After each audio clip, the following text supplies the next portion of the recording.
Osasun iraultzailea FM-ren 53. atala. Osasun munduko gaien inguruko informazioaren transmisioa arrazoimenean, zientzian eta pentsamendu kritikoan oinarrituz. Kaixo, Alex Arratezelaia naiz, dietista eta divulgatzaile zientifikoa, eta ongi etorri Osasun iraultzailea FM-ren 53. atalera. Gaurko atalean, hilabetereko zitari utzik egin gabe, beste elkarrizketa batekin gatoz, baina kasu honetan gonbidatu bikoitzarekin. Naia Egia eta Maria Burgoarekin hain zuzen.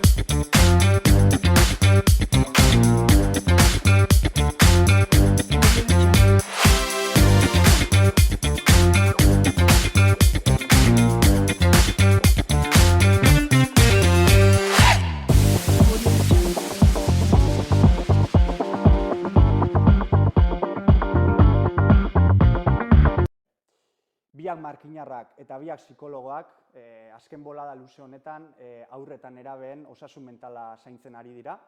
Eta horrez gain esan behar da, azken hilabeteetan gaurko podcasteko hizketagai nagusienetako bat izango den, Suar psikologia zerbitzuan ere beraien zerbitzu hauek jasotzea posible dela. Hurrengo minutuetan podcastean, Suar psikologia zerbitzu honen inguruan, elikadura nahasmenduei buruz, obesitatearen estigmari buruz, edota beraien ibilbide akademiko eta profesionalen inguruan hitz egingo dugu besteak beste. Denborari galdu gabe, goazen elkarrizketarekin. Ondo. Eskerrik asko gonbidatzearren, lehenengo gauzi. Eskerrik asko zuei, izatearren. Pixka motorra berotze aldera eta zuek ere elkarrizketan sartze aldera.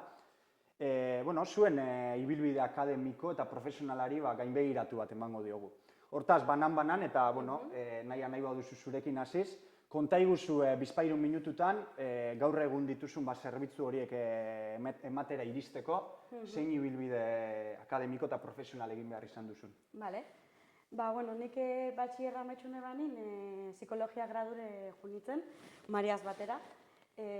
Psikologia graduin eban Donostiko fakultadin, eta hori amaitxune banin, nauken oso argi ze espezialidade eingo neban, eta egin eban esperto bat adimen emozionalin. Gero hori eitzen nahuela, umekin nahi neban lanein, eta arreta goiztiarreko masterra egin eban, bebai, Donostin, Euskal Herriko Unibertsidadin, eta gero ja arreta goiztiarreko praktikak egin itxun altzoan gabinetin, Gernikan, gaur egun lanin hauen gabinetin, eta bertan hasi nintzen nien lanin, egin eban Psikologia General Sanitarioko masterra, pixkat osasun psikologisa espezialidadin murgiltzeko edo, ezagutzen dut modun psikologia sanitaria erderaz. Eta, ezagutzen modun, praktikak egin eta gero altzoan gabinetetik deitxuztien lanin hasteko, eta gaur egunera arte bertan jarraitzot, ja 5 urte gutxi gora bera, oso pozik. Eta aurreko kurtzun beste erronka bat zabaldu jaten, dela osatuz programi, hezkuntza arloko programa bat, eta bertan bebai hasi nintzen lanin konpaginetan altzoan egaz, eta esasun modun, aurtengo kurtzun irailin, Mariaz bata, Suar aurreta nerabien arreta psikologikoko zerbitzuaz hasi ginen, orduan, gauza desberdinetan eta badana konpaginau nahi zen. Eta zibilbide luzea, eta gero bide asko zabaldu eta guztietan horre lanean. Maria, zure kasuan, bilbide berdin sekula ez dira egoten, antzekotasunak egongo dira, ala? Bai, hori da, gauza batzuk konpartitzoguz, nik nahiak esan da demogun, batxillerra amaitxu eta bitxo jugien Donostire psikologia ikesta. Egiz da, nik karreran zier, psikologizik abarketen da, espezialidade desberdinek, beti kosta bizate legitz igual bat, danetatik guztetak jaten zozer. Hezkuntza arlotik edo osasune arlotik, batez be. Eta, beti guztetak bizate bebai, nutrizio aldetik, kirol aldetik, bebai, hori mundu pixkat, ez? Eta karreria maitxune banin, lehenengo ikesin eban mastera espezialidadiz izan, nutrizio eta obesitatean mastera ineban. Eta gero hortik, hasi nintzen pentsetan, pixka nahi nebala harreman edo relazion hau kirolaz doi, nutrizioa kirolaz. Eta ineban beste master bat, biomekanika eta gorputzan konposizio korporala hobetzeko masterra. Hori amaitxune banin, pixkat hezkuntza arlora nahi nintzen zabaldu, kapa ineban, dala habilitanti ez, hezkuntza orientazioko masterra, eta berakruzik astolan egon nintzen biharrin urte betez. Eta gero hori amaitxu nebanin, ku amaitxu jaten nin kontratu bertan, Barakaldoko ikastola bat junitzen, bai, orientatzaile modun, eta ja bigarren urten bertan nauena. Eta, biherri nagoena zen bitxartin ikastoletan, bai, neban, psikologia general sanitariako masterra, habilitantia dela osasun arlo klinikoko, eta hoxe izango zen. Arlo berdin askotan ibili zaretela, eta komentatu bezala berriena, aipaturiko Suar psikologia zerbitzu hori, ezta? Haurretan nerabeen arreta psikologikoan zentratzen den zerbitzu multzo hori. Honetan zentratuz, alde batetik bietako batek edo biok batera, azaldu iguzue zein zerbitzu eskaintzen dituzuen zehazki, eta gero gure entzule edo ikusleren batek zerbitzu horien inguruko interesa eukiz gero, zer egin beharko luken ere konta iguzue zuekin kontaktuan jarri eta hauek jasotzen hasteko edo. Bale, aldez aurretik esateko, zerbitzu hau sortzeko idei pixkate etorri zara bai kanpoko demandatik, esango gu, lehartibaiko profesional eta arlo desberdinetako jentik ikusi bibalako behar izen hau eguela, batez be aurretan erabietan, eta bai Mariak eta bai nik momentu desberdinetan jaso dugu eskarixek esango gu ia animauko ginen, edo proposamenak, eta irai honetan hasiga azkenin motzugu formi eta hasiga gogo askogaz. Eta guk eskaintzogun zerbitzu horre agertzen den modun, izango litzake alde batetik haurren psikologia, desberdin ditugu aurreta nerabeen arteko sailkapena, haurren psikologia, eta bertan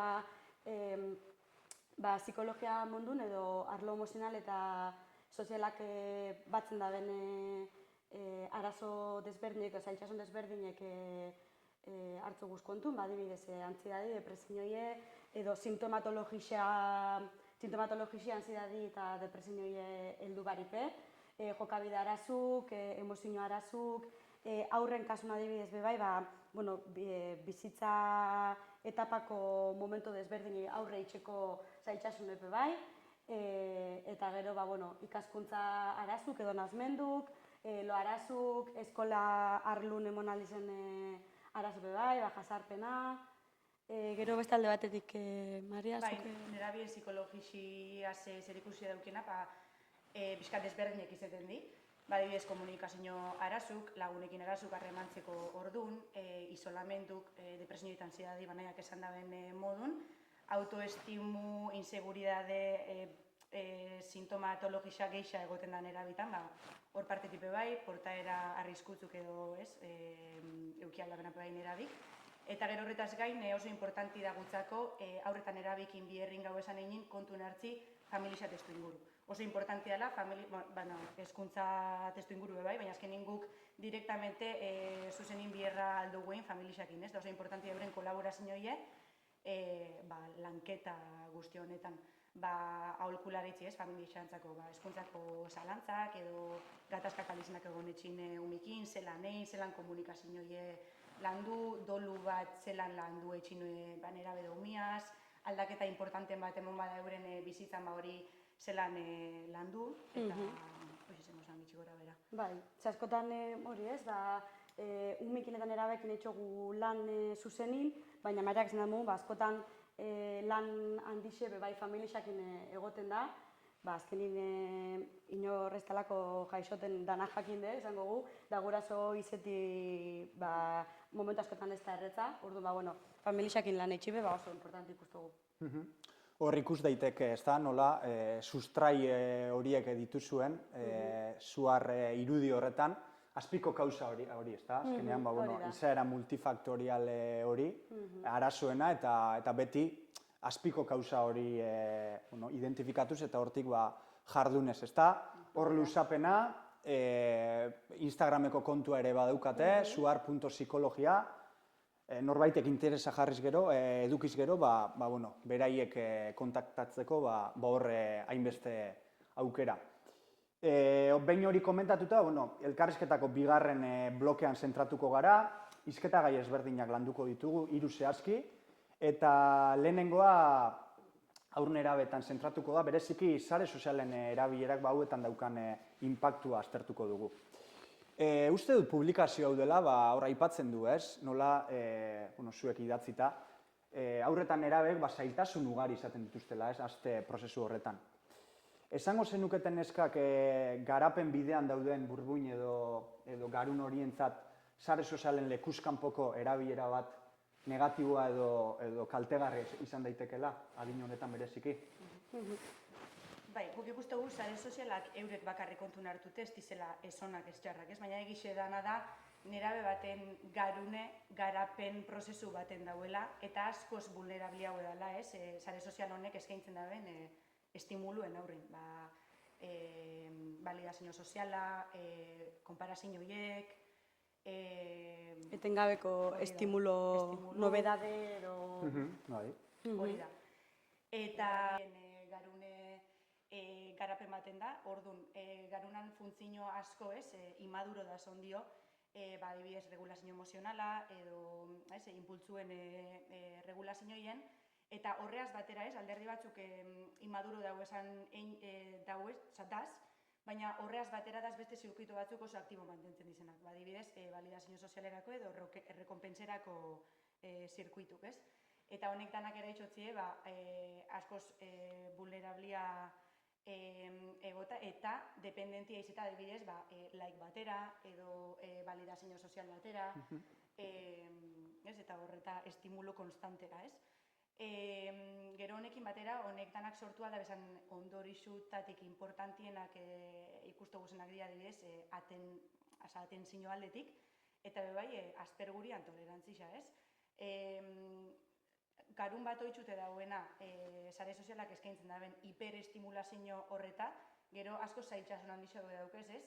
Jarduera simpli hauek, adibidez, eskolako lanak. Jarri maixen eta lanak eitzeko orduan. Horri bat liburu bat, ez? Liburu bat zuri baltzin eta arkatz bat, ezin di konparau, estimulazio aldetik, ez? Sare sozialak eskaintzen zuen estimulaziora. Edo... Elkarrizketa bat. Pertsona bateaz elkarrizketa luze bat mantentzera be, claro, deskonexiniek edo ausentziak eukitzen da benak umik, ez, askotan, asko zailtzasun gehiago dauki konektetako, zeda esaten hau pertsoni, konekta hundiot, ze informazio nago jasoten da, hor dauen estimulazioie, horrentzako garunantzako, ez hiperestimulatu dauen garunantzako askoz gatxago da atentzioie mantentzi. Orduan, ikustugu atentzio partetik ondorixo larrexek gabizela ikusten aurretan erabitan. Eta bebai, importantidan beste gauza bat da, deskantzu. Ez, garunan deskantzu honek hiperestimulazioiek eta batez ben erabi gaur egun telefonuaz dago esela etxinez, heltzen diretxa, iuntzin telefonu, lotajun arte, asko ohera juten di telefonuaz eta praktikamente behizek itxi baino segundo bat harinar arte ez telefonuaz daz. Eta horrek dakarren hiperestimulazioez, horrek direktamente dauke impactu luan. Eta ondo deskantza barik dauen nerabe baten garune, askoz impulsibo haue, askoz irritabli haue eta emozionalki vulnerabli haue da. Gero ikustugu bai, beste kalte handixenetareko bat dela, arlo emozional eta soziala, ez?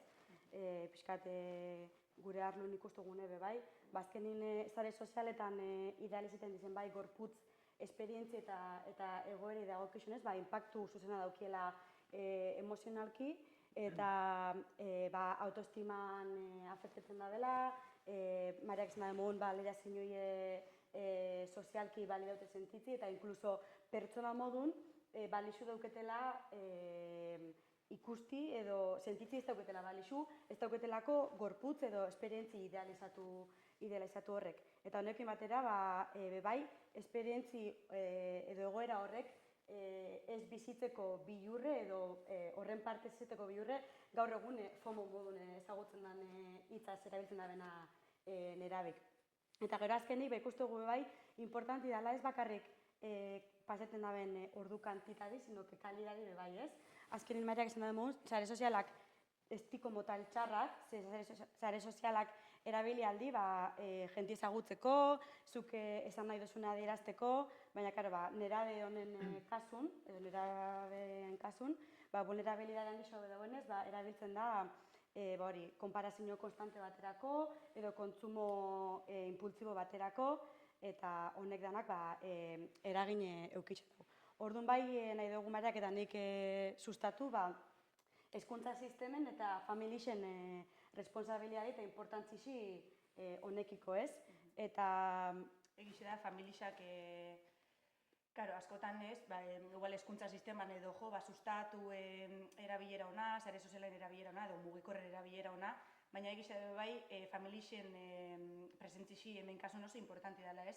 Honek nerabik adin txikikuk izeneran, horren mugikor horren responsablik azkenin euren gurasuk dio, orduan erabilera ona sustatzi bai, familien partetik bidan lanketa bat da. Bai, eta guk ez dugu nahi esan ze adin izango litzakeen idealena, ze bebai konturetzega etxe bakotxa eta familia bakotxan egoerak diferentik dizela, baina bai argi daukagune, bai mugikorren erabileri da bai sare sozialen erabileri. Gero eta geixa atzeratzen bada, gero eta onurogarri izango dela, nera horrentzako. Neurri batzuk eta hartuak, edo, bueno, hasi dira hartzen, ez da, estatu ezberdinetan, bueno, alderdi iluna hor, ez da, azkenean, beste zehozea aipatzearren, ziberjasarpena, portaera desegokiak, osasun munduko desinformazioare aipatuko nuke, baina, bueno, aipatu bezala zuek ere alderdi ona ere hor dago, ez? Informazio horik aktualizatuena, urrutikoekin kontaktu hori, hori ere hor egongo litzake, bakoitzaren informazio hori gustokoena bilatzeko aukera gehiago, baina, beste alderdi iluna hor, hortaz, oreka hori, ez? Nik horrela zehose gomendatzearen bote bizkorrean edo, ez dakit denbora limiteak esarri, alternatibo osasuntzuagoak eduki, eta gero filtroak, ez? Zeinek ze kontuk egiten didaten mesede, hor, ebaluak eta txiki bat egin. Honen inguruan, luz eta zabal hitz egin daiteke, baina, gu bigarren, bloke honetako bigarren hizketagaira joango gara. Obesitatearen estigmari buruzkoa da, argi eta garbi guztiok uler dezazuen, gordofobiari buruzkoa. Gai honi buruz hitz egiteko ondorengo publizitate bideo hau ikusiko dugu. My sister's name was Denise. She died of obesity at 25. She had a heart attack. I was so fat and nasty. I would eat anything. I was like 345 pounds. A quart of ice cream every hour. I had so much self-hate when I was like that. I just wanted to kill myself. We're the most powerful country in the world, and we have the most obese, fudgy people. Something has to be done about processed food in this country. Ikusi berri dugun publizitate bideo horretan, Mike Tyson azaldu zaigu, boxeatzaile ohia, edo ex-boxeatzailea. Eta berak, milioika estatu batuarrei ondorengo mezu hau helarazi dio edo zuzendu dio, ezta? Nik neuk obesitatea nuenean nire burua erabat gorrotatzen nuen, eta egun pixu osasuntzuago bat edo normalago bat daukadala, aurpegira barre edo burla egiten dizuet. Neskak, zuek ere esango zenukete batazbesteko herritarraren osasun orokor hori hobetzerako orduan alferrikakoa edo dela ikusi berri dugun publizitate bideo hau edo beronen mezua? Guk argi daukagune da, obesidadi desagerrarazteko, ezati osasuntzu jati edo jateko erreala jati beraktzen da mogun, edo ultraprozesa hauek ekiditziaz lortuko gendule, bintxantze jako oso simplisti dela. Ez, orduan guk argi ikustugu, obesidadi multifaktoriala dela. Gainera, berak bidixun azalera ezten dauz beste faktore batzuk, ez? Orduan, bai, totalmente adozga, osasuntzu jatik laguntzen da dela, gure osasun orokorrin, obizetien, eta badakigu bai, ultraprozesa hauek jaten dugu zenin, adibidez, beste sistema batzu kaltetzen dizela, gure saziedadi lortzi, edo azetasune lortzi gatxau edala. Orduan, bai bultzatzegu elikadura osasuntzu bat, ez? Baina ezauten modun, beste faktore batzuk bai, eragin handixe daukie. Bai faktore genetikuk, hormonalak, emozionalak, bai sozialak eta ekonomikuk oso importantik bai. Orduan ikustugu, adibidez gaur egun daukagun gizarte adin honetan jente asko ere duten estres kronikuk eraitzen dabela trastorno psikologiko askok, medikamentuk eraitzen dabela bai gizartin daukagu zen arazu bai. Orduan hori ez, argi ikustegu multifaktoriala dela. Orduan, pertsona bat izati ez daukozu fuerza de voluntad ezagutzen dana edo asko erabiltzen dela kalin hori ezati, ikustugu oso arriskutsua dela. Gero bai, gutzako psikologisa partetik da beste alderdi bat, alderdi emozionala ez, ezin dana ignoratu kasu honetan. Ze egixe da, horri alderdi biologikoa emoten batzegu bakarrik protagonismo de importantzixi, edo hori ez, ondo jati, edo ultraprozesauek ez jati, obesitati dauken pertsona horrei ez, esaten, hoxenak esan da, ez daukela fuerza voluntad, edo perezosu dela, edo, ez? Orduan, hori alderdi emozionala kontuen hartzik oso importanti da. Gero, honea esagotenaz, perezi eukitxe edo horreaz lotzi, pertsona baten gorputz irudixe, hori lotzogu, gordofobia, gordofobia ez da, obesidade gordofobia da, pertsona baten edo gorputz handixekiko dauen estigma sozial bat. Eta, karo,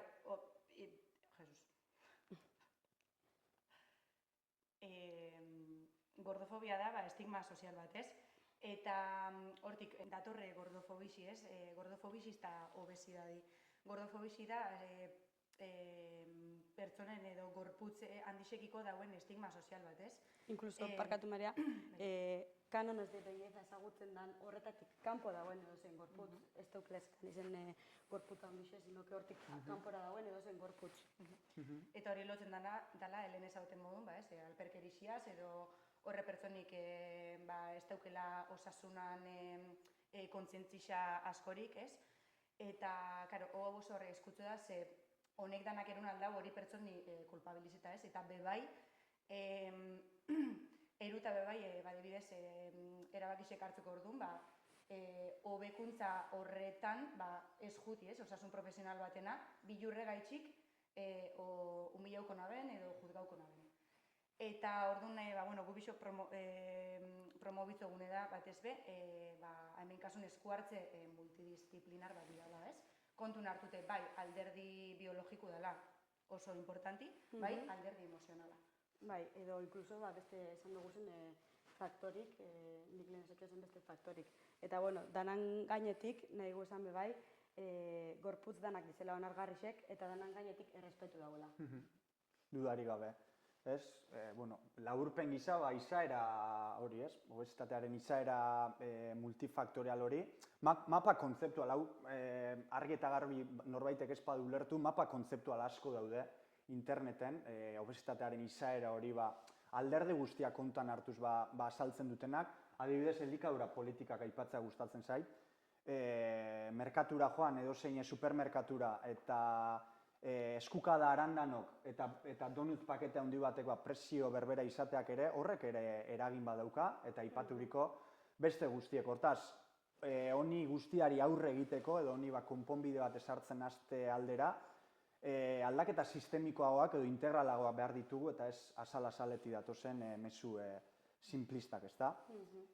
Bukatzen joateko, hirugarren hizketa gaia, elikaduran nahasmenduak aipatu bezala.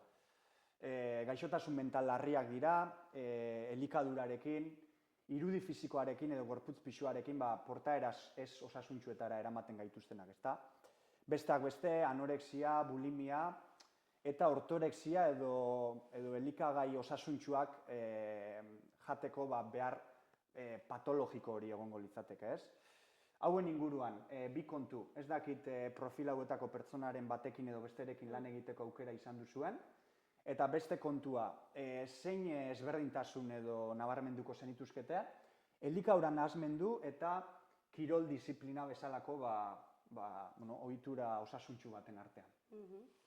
Lehenengo galderean arire, nik adibidez pertsonalki, bai eukitxoaz ez, kasuk edo nerabik, ez igual garatute daukienak hori, elikadura nahasmendu, baina bai arrisku puntu baten dauezenak, lehen ezagun modun, nerabien garune oso vulnerabili dalako, garapen prozesu baten dauelako, eta sare sozialak eta beste hainbat faktoren eraginez, elikadura nahasmendu baten garatzeko arriskun dauezan kasuk edo pazientik bai eukitxuaz.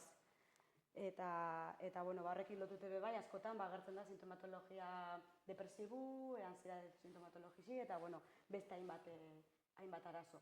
Nik esango neuke, elikadura nahasmenduetan be, hainbat arazo abarketen dizela.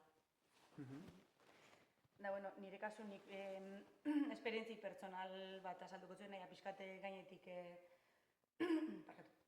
azaldute.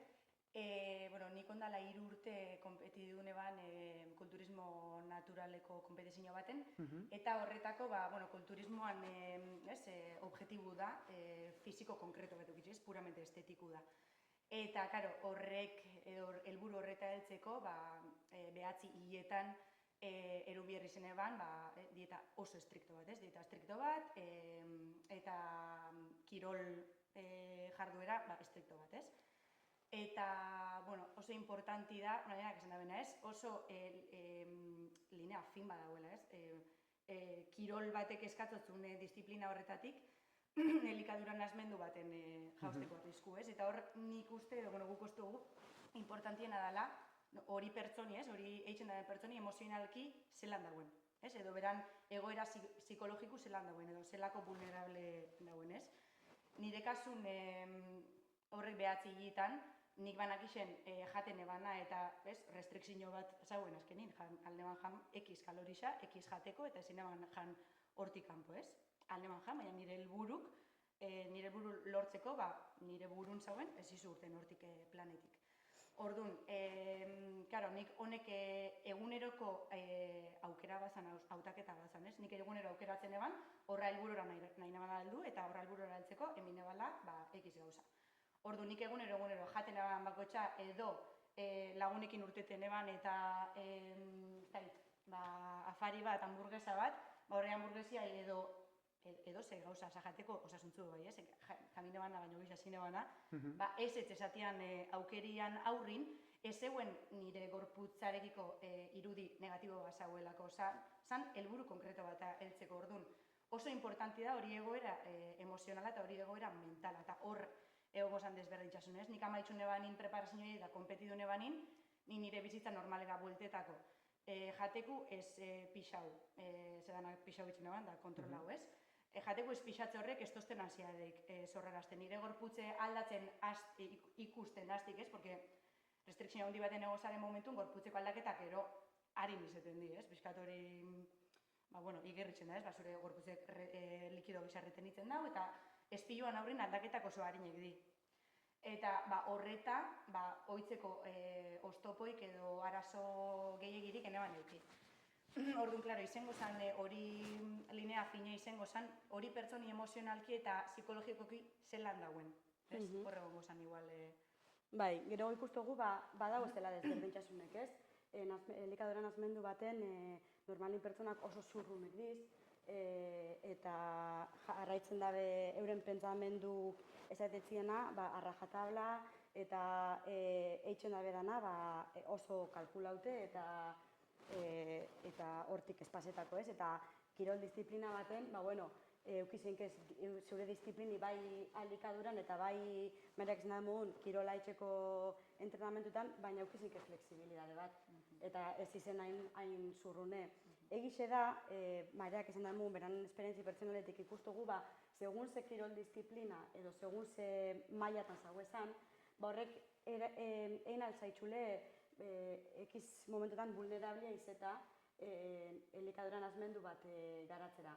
Adibidez, badakigu kirol askok exigitzen dabela pisu konkretu bat, estetikoki era batera egotie, orduan hor presio sozial asko egoten da, eta bebai perfekzionismo lortu nahi izetie. Orduan bai ikustugu kirol disiplina batzutan edo segun ze niveletan izen lehikela vulnerablia haue elikadura nahasmenduk garatzeko, hori marri edo hori linei oso fine dalako. Baina horrek ez da nahi esan, kirol disiplina bat garatzen, eitzen dozunin, elikadura nahasmendu bat garatu bizunik. Ez da nahi esan, hori, eta desberdintxasunik daz, baina hori badauela vulnerabilide bat, segun ze... Probabilidadik handizu. Bai, segun zelan eruten da hori aurra. Zuk hori jakingo zu modun. Ez dela zientzia zehatza, ez? Hori da. Nutrizioa erez eta alderdi hau erez. Eta guztietan, gero eta komponente gehiago zaindu, segurunetik gauzako hobeto joateko probabilitate horiek gure aldera ekartzen ariko garela. Bukatzen joateko, azkenengo galdera, gure elkarrizketatu guztiek erantzuten dutena, ez, elkarrizketari amaiera emateko. Zaien agian, batzuei bintzat egiten zaie. Ez dakizuen kasuen zer izango den, kontua da, momentu honetan, zuen 16 urteko bertsioak egongo balira hemen, zein hitz luzatuko zenizkiokete, nahi zurekin hasiz. Bale. Bueno, nik gauza handirik notzen izango, baina bai izango notzen, ez eukitxeko bilurrik nahi dabena eitzeko. Eta eitzen dabena indebe ondo gongo dela. Eta egin nahi dabena nahi eitzeko, ze 16 urtaz izen nintzen nahia horrek hartu zituen erabakizek gaitxik gaur egungo nahia, eta oso harro eta oso pozik. Orduan, hori, gehixen bat izango notzen, bilur barik aurrera danaz eta nahi daben esperientzi eta egoera danak bizitzeko, bilurri barik. Hori da, nik gauza askotan nahi eta ni oso antzerako erantzune emoteko orduan be, oso perspektiba bardine dauket, edo antzerako. Ene ban holan ezer aldatuko, egiz esan, egioten danak eta hartutxoa zen bide danak ekarri nabe oingo puntora. Igual esango notzen gauza bat izango zen, adibidez ikasketetan, beti kostau izatea.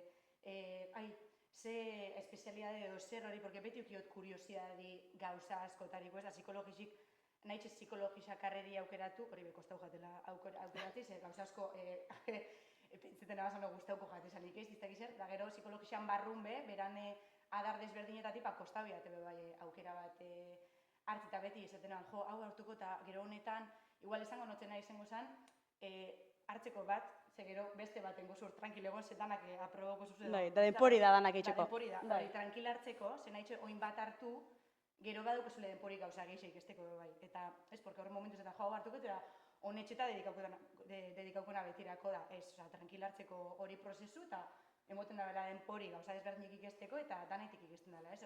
Askotan, lehen ezagoten modu, nahi nebana honek masterren nutrizio eta kirola lotutekuk, ez dut, horrek urtik ez etako, baina ez horrek urtik balixo izesti, ez bakarrik arlo profesionalerako, seguramente momentuan baten pazienten bat eukitzen bagu, elikaduran nasmendu bat, edo olako perfile dauken pertsona bat, azkenin hau dana oso importanti da, profesionalki forma una ben gauza bat izan da baita, ez bakarrik ikesten dan dana, ez da bakarrik alderdi profesionalerako, sino que pertsonalerako bai, azkenin informazioa da, zeure bizitzarako, da ene ban ezer aldatuko egiz esan.